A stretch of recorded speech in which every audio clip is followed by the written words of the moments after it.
আসসালামু আলাইকুম আরহামাতুল্লাহ। প্রিয় ভাইরা, আজকে আমরা জানবো আমাদের প্রিয় নবী সাল্লাল্লাহু আলাইহি সাল্লামের 40টি হাদিস। চলুন তাহলে জেনে নেওয়া যাক। নাম্বার 1, রাসূলুল্লাহ সাল্লাল্লাহু আলাইহি সাল্লাম বলেন, যে ব্যক্তি আমার 40টি হাদিস আমার উম্মতের কাছে পৌঁছাবে তার জন্য আমি কিয়ামতের দিন বিশেষভাবে সুপারিশ করব। সুবহানাল্লাহ। নাম্বার 2, মানুষের মধ্যে যারা মৃত্যুকে বেশি করে স্মরণ করে এবং তার জন্য প্রস্তুতি নেয় তারাই সবচেয়ে বুদ্ধিমান।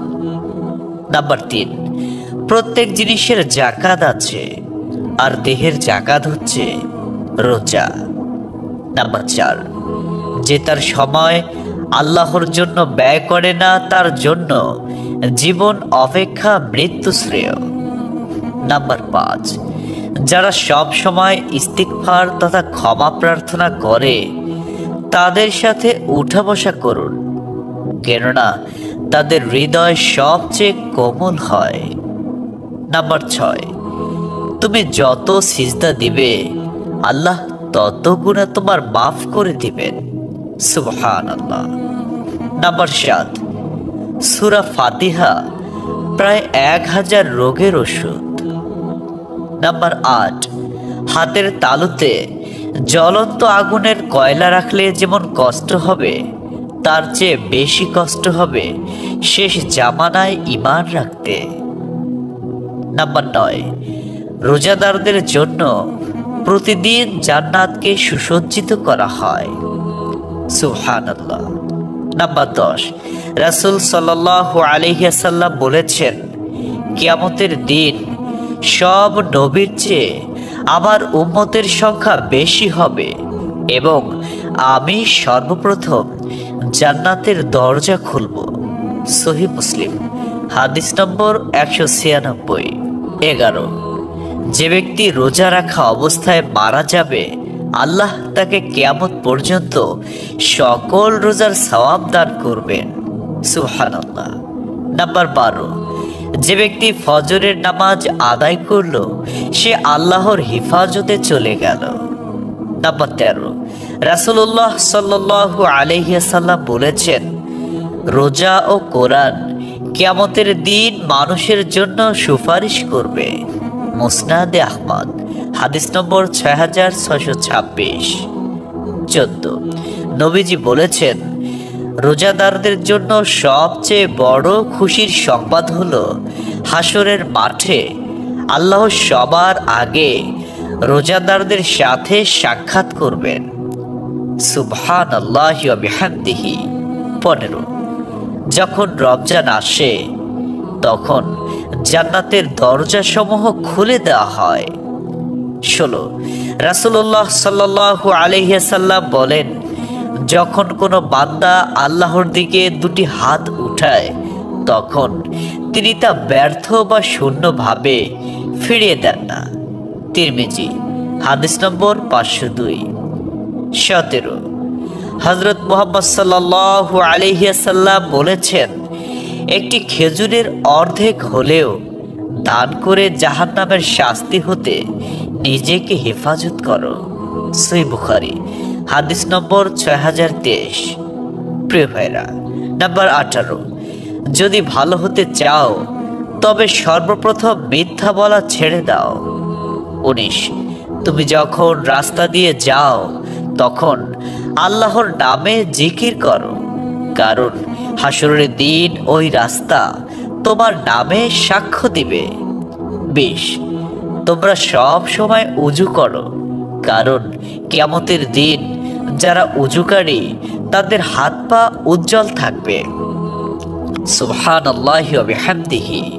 21, যার দুঃখ বেশি তার প্রতি আল্লাহর রহমত বেশি। 22, যখনই নামাজে দাঁড়াবেন জীবনের শেষ নামাজ মনে করবেন। 23, যে মহিলা গর্ভাবস্থায় 1 খতম কোরআন পাঠ করবে তার গর্ভের ওই সন্তান একজন নেককার বান্দা হিসেবে দুনিয়াতে আগমন করবে। সুবহানাল্লাহ। 24 চুপ থাকার কারণে মানুষের যেই মর্যাদা হাসিল হয় তা 60 বছর নফল ইবাদত হতে উত্তম। সুবহানাল্লাহ।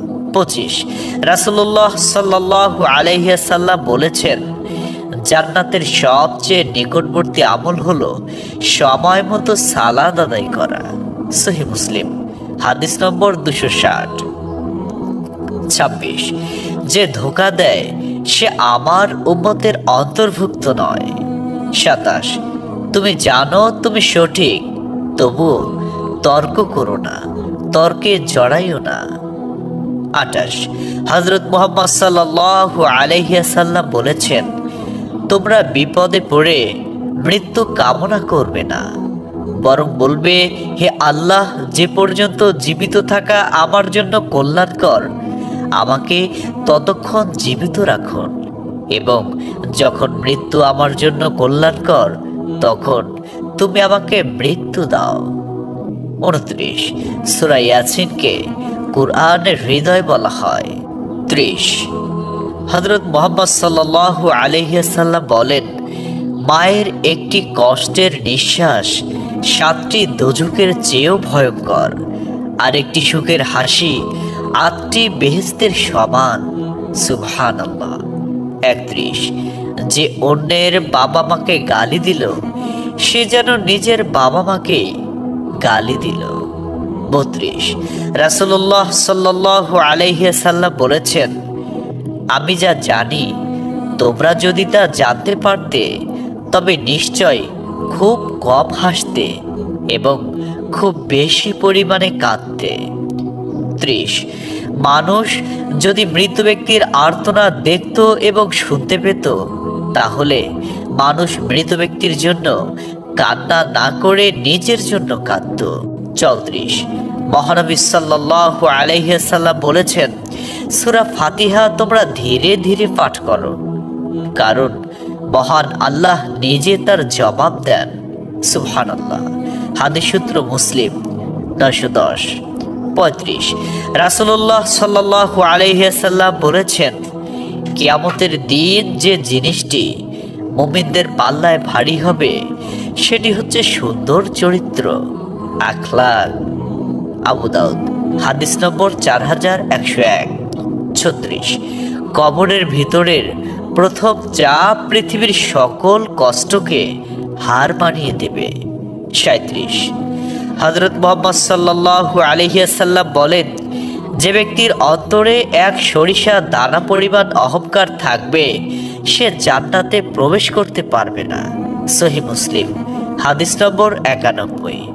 38 কিয়ামতের দিন ওই ব্যক্তির জন্য সুপারিশ করা হবে যে প্রচুর শীত উপেক্ষা করেও ফজরের নামাজ আদায় করল।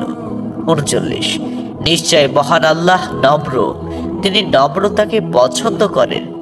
তিনি নম্র স্বভাবের লোকদেরকে যা দান করেন তা কঠিন স্বভাবের লোকদের দান করেন না। আবু দাউদ হাদিস নম্বর 4807।